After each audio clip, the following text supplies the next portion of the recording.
नमस्कार, स्वागत है आपका ऑल इंडिया आंगनबाड़ी खबर चैनल में। देखिए, उत्तर प्रदेश के जौनपुर से एक बड़ी खबर आ रही है। यहाँ पर आंगनबाड़ी केंद्रों की हालत को सुधारा जाएगा और इसकी निगरानी भी अफसर और जनप्रतिनिधि करेंगे। दरअसल 124 आंगनबाड़ी केंद्र है जो यहाँ के, उनको गोद ले लिया गया है। प्रत्येक जनप्रतिनिधि और अफसर के जिम्मे 3-3 आंगनबाड़ी केंद्र आए हैं। आपको बता दें दोस्तों कि जिस तरीके से आंगनबाड़ी केंद्रों को अडॉप्ट किया जा रहा है, इसी मुहिम के तहत जौनपुर में आंगनबाड़ी केंद्रों को गोद लिया गया है। 124 आंगनबाड़ी केंद्र यहाँ पर गोद लिए गए हैं और यहाँ पर 5,321 आंगनबाड़ी केंद्र हैं। इसके संचालन के लिए 5,090 आंगनबाड़ी कार्यकर्ता और 4430 सहायिकाएं तैनात हैं और ऐसे में कुछ आंगनबाड़ी कार्यकर्ता दो केंद्र संभाल रही हैं। इसकी प्रमुख वजह यही है कि केंद्रों पर वैकेंसी खाली होने की वजह से दो केंद्रों की जिम्मेदारी आंगनबाड़ी कार्यकर्ताओं को दी गई है। केंद्रों में 4,500 से अधिक जो है बच्चे पंजीकृत हैं। 5 साल तक के बच्चों को कुपोषण से बचाने के लिए केंद्रों पर पौष्टिक आहार दिया जा रहा है। बड़ी बात यहाँ पर यह है कि जौनपुर में आंगनबाड़ी केंद्रों को इतने सारे अधिकारी और जनप्रतिनिधियों ने गोद लिया। यह आंकड़ा काफी बड़ा है। देखिए, इसी के साथ ही बता दें, पोषण अभियान को गति प्रदान करने के लिए शासन ने अफसरों और जनप्रतिनिधियों से आंगनबाड़ी केंद्रों को गोद लेने के लिए कहा था और इसी के तहत जो है 124 आंगनबाड़ी केंद्रों को अभी तक जनप्रतिनिधियों और अफसरों ने गोद ले लिया है। 124 आंगनबाड़ी केंद्रों को अधिकारियों और जनप्रतिनिधियों ने गोद लिया है। 3-3 आंगनबाड़ी केंद्रों को एक जनप्रतिनिधि और अफसर देखा करेंगे और इसका उद्देश्य यही होगा कि केंद्रों की आदेश हम आपको दिखा रहे हैं जो बिहार सरकार द्वारा जारी किया गया है। प्रभारी पदाधिकारी पोषाहार ICDS निदेशालय, इन्होंने एक लेटर जारी करते हुए जो है सूचना दी है। फोर्टिफाइड चावल से जुड़ी हुई ये सूचना है। WBNP योजना के अंतर्गत तृतीय त्रैमास में जो है फोर्टिफाइड चावल की परियोजना वार आवश्यकता के संबंध में यह पत्र जारी किया गया है प्रभारी पदाधिकारी पोषाहार ICDS निदेशालय द्वारा और यह पत्र पूरे बिहार सरकार के लिए जारी किया गया है। सभी जनपदों के लिए आवश्यक दिशा निर्देश जारी हुए हैं जिसमें बताया गया है भारत सरकार द्वारा वित्तीय वर्ष जो चल रहा है 22-23 में तृतीय त्रैमास हेतु फोर्टिफाइड चावल का आवंटन निर्गत कर दिया गया है और जिसका क्रय निर्देशालय स्तर से निर्धारित अवधि के अंदर किया जाएगा। प्रथम और द्वितीय त्रैमास में उप आवंटित किए गए फोर्टिफाइड चावल के विरुद्ध परियोजनावार किए गए चावल उठाव संबंधी प्रतिवेदन अभी तक जो है निदेशालय को मिला नहीं है।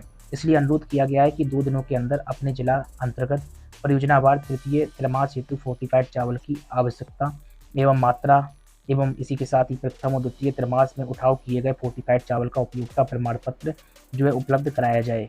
अन्यथा की स्थिति में भारत सरकार से प्राप्त कुल आवंटन को पूर्व त्रैमास अनुसार जो है सभी जिलों के लिए क्रय कर लिया जाएगा जिसका उठाव परियोजना के द्वारा जो है किया जाना अनिवार्य होगा। तो सभी जिला प्रोग्राम पदाधिकारियों को यह आदेश भेजा गया है बिहार सरकार द्वारा। प्रभारी पदाधिकारी पोषाहार इन्होंने जो है सभी को यह आदेश भेजा है जिसमें स्पष्ट तौर पर कह दिया गया है कि आपको बता दें 2 दिन के अंदर पूरी सूचना उपलब्ध कराई जाए ताकि किसी प्रकार से आगामी समय में दिक्कत ना हो। चलिए अगली खबर जानते हैं। देखिए, प्रभारी पदाधिकारी ICDS निदेशालय बिहार ने एक लेटर जारी किया है किशनगंज जनपद के लिए, बाल विकास परियोजना किशनगंज के लिए।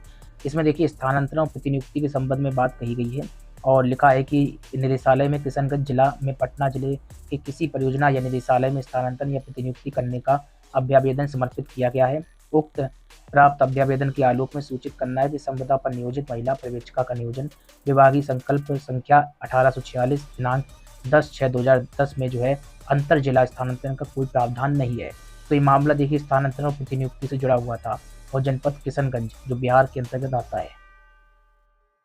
राजस्थान में आपको बता दें और राजस्थान के जैसलमेर से खबर है। यहाँ पर बच्चों को कृमि संक्रमण से बचाने के लिए राष्ट्रीय कृमि मुक्ति दिवस का शुभारंभ कर दिया गया है और एक कार्यक्रम में आपको बता दें आयोजित किया गया। इस कार्यक्रम में एल्बेंडाजोल की गोली खिलाकर जो है कार्यक्रम का शुभारंभ हुआ और विभिन्न जो है केंद्रों पर आंगनबाड़ी केंद्रों पर जो है एल्बेंडाजोल की गोलियां खिलाई गई। राज्य महिला आयोग सदस्य अंजना मेघवाल ने बच्चों को संबोधित करते हुए कृमि संक्रमण से बचाव और इसी के साथ ही जो है कारण भी बताया। बच्चों के शरीर और दिमाग का पूर्ण विकास नहीं हो पाता है, कुपोषण और खून की कमी होती है, बस हमेशा थकावट रहती है। डीवॉर्मिंग की दवाई लेने से कृमि रोग से मुक्ति हो जाती है, तो इसलिए डीवॉर्मिंग की दवाइयाँ बहुत ज़्यादा आवश्यक हैं। इसको लेकर आपको बता दें अभियान राजस्थान में शुरू हो चुका है और CMHO डॉक्टर BL बुनकर द्वारा अतिथियों का जो है स्वागत किया गया और इसी के साथ ही 1 से लेकर 19 साल तक के लोगों को जो है आंगनबाड़ी केंद्रों के माध्यम से एल्बेंडाजोल की गोलियां खिलाई जा रही है। साथ ही बताया जा रहा है कि कृमि नियंत्रण की दवाई का कोई भी साइड इफेक्ट नहीं होता है।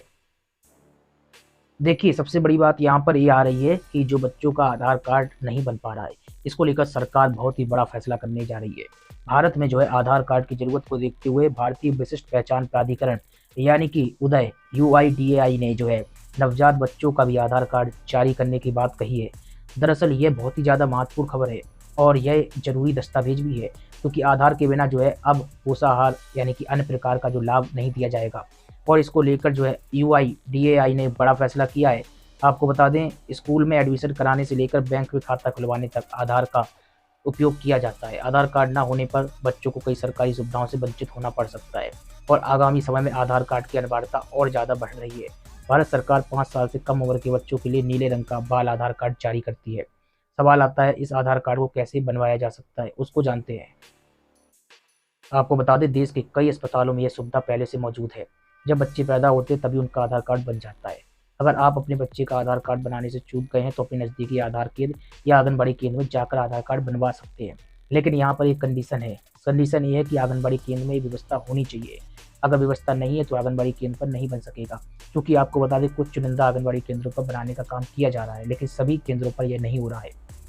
और इसी के साथ ही UIDAI 5 साल से कम उम्र के बच्चों का आवेदन पत्र प्राप्त होने के बाद नीले रंग का बाल आधार कार्ड जारी करता है। आधार कार्ड मूल रूप से किसी व्यक्ति के बायोमेट्रिक्स और आइरिस यानी कि रेटिना का जो है आपको बता दें, स्कैन करके 12 अंकों की विशिष्ट पहचान पत्र या संख्या जो है प्रदान की जाती है। लेकिन नवजात बच्चे या फिर 5 साल से कम उम्र के बच्चों की उंगलियों के निशान और आइरिस पूरी तरह से विकसित नहीं होते। इसलिए जो है UIDAI ने बच्चों के लिए बाल आधार कार्ड ऑनलाइन पंजीकरण फॉर्म भरने की प्रक्रिया शुरू की है। या फोटो ID चाहिए, लेकिन अगर ये नहीं है तो माता पिता में से किसी एक का आधार कार्ड की जरूरत पड़ेगी। अब जाते जाते आपको एक आंकड़ा भी बता देते हैं। जो आंकड़ा निकल कर आया है वह काफ़ी दुखद है, क्योंकि ग्लोबल हंगर इंडेक्स जारी कर दिया गया है। इस बार जो है ग्लोबल हंगर इंडेक्स की जो 2022 की रिपोर्ट जारी हुई है, इस रिपोर्ट में भारत की स्थिति बहुत ही ज़्यादा खराब देखी गई है।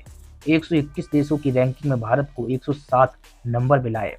आपको बता दें, यह रैंकिंग पिछले साल की तुलना में 6 अंक गिर गई है, क्योंकि पिछले साल जो है 101वें नंबर पर भारत था, लेकिन इस बार जो है 107वें नंबर पर आ चुका है।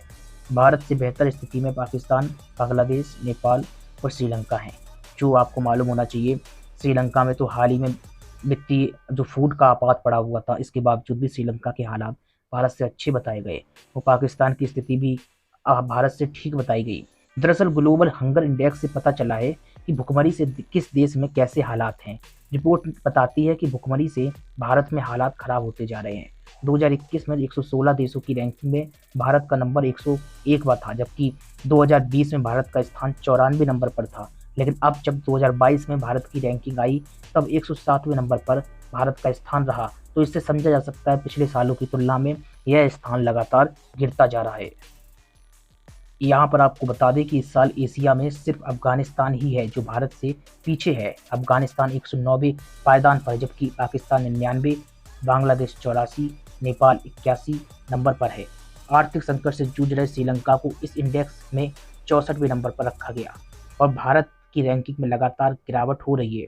ग्लोबल हंगर इंडेक्स को मापने का तरीका आपको बता दें विभिन्न पहलुओं पर होता है। ग्लोबल हंगर इंडेक्स दुनिया भर में भूख मापने का एक जरिया है। इसे 4 पैमानों पर मापा जाता है। इनमें कुपोषण, बच्चों में ठिंगनापन, बच्चों का वजन और बाल मृत्यु दर सम्मिलित है। हंगर इंडेक्स का कुल स्कोर 100 पॉइंट होता है और इसके आधार पर किसी देश में भूख की गंभीरता का पता लगाया जाता है। अगर किसी देश का स्कोर 0 है तो वहाँ स्थिति अच्छी है, लेकिन किसी देश का स्कोर 100 है तो स्थिति बेहद खराब है। और इस मामले में भारत का स्कोर जो है 29.1 आता है और गंभीर स्थिति में जो है भारत को रखा गया है। क्या कहना है आपका? कमेंट बॉक्स में प्रतिक्रिया दें।